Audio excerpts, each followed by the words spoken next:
আজি বহুত দিনৰ মূৰত আমি একেলগে এফালে ওলাই যাওঁ বুলি ওলালোঁ যিহেতু আমাৰ অফিচ বন্ধ থাকে শনিবাৰে আৰু দেওবাৰে শনিবাৰে সকলোখিনি লগ হয় সেয়েহে ভাবিলোঁ আজি সকলোখিনি মিলি পেলাই বহুত দিনৰ মূৰত আমি এফালে যাওঁ আৰু যাব ওলাইছোঁ এটা বিশেষ কামত আপোনালোকে ভিডিঅ'টো লাষ্টলৈকে চালে গম পাব তাৰপিছত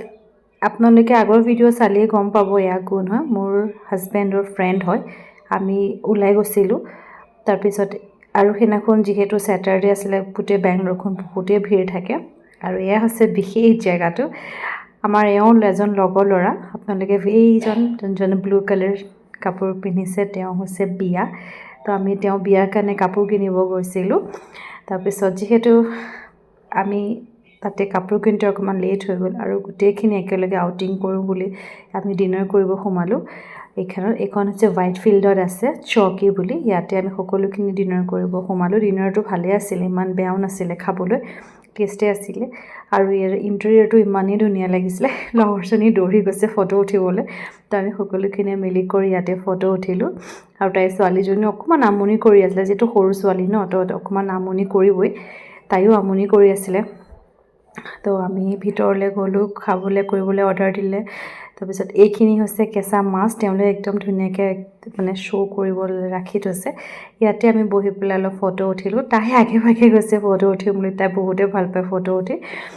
আৰু তাইৰ লগত থাকি থাকি মোৰো ভাল লগা হৈছে ফটো উঠিবলৈ তো আমি ইয়াতে খাবলৈ অৰ্ডাৰ কৰিলোঁ আৰু মই প্ৰথমে জুচ এগিলাচ খালোঁ আৰু মোৰ ইমান এতিয়া অলপ গৰম পৰিছে তো সেইকাৰণে ইয়াতে মানে গৰমখন কি বহুতেই গৰম পৰিছে এতিয়া 30+ ডিগ্ৰী চলি আছে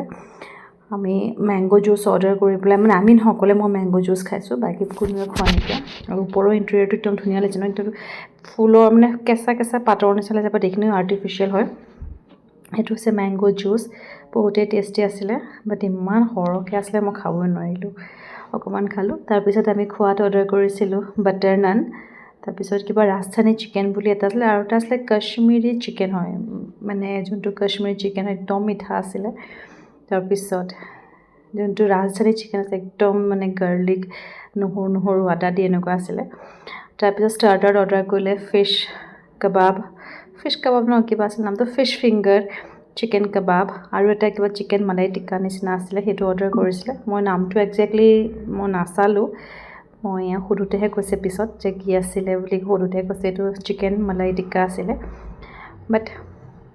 ষ্টাৰ্টাৰটো বেষ্ট আছিলে আৰু দালি লৈছিলে ডাল তড়কা আৰু যোনটো যে চিকেন কাশ্মীৰী আছিলে তাতে আপেল দি দিছিলে ওপৰতে কিবা গ্ৰীণ আপেল বাট ভালেই লাগিছিল খাবলৈ তো এয়াই আছিলে আজি এটা সৰু মিনি ব্লগ আশা কৰোঁ আপোনালোকে ভাল পাব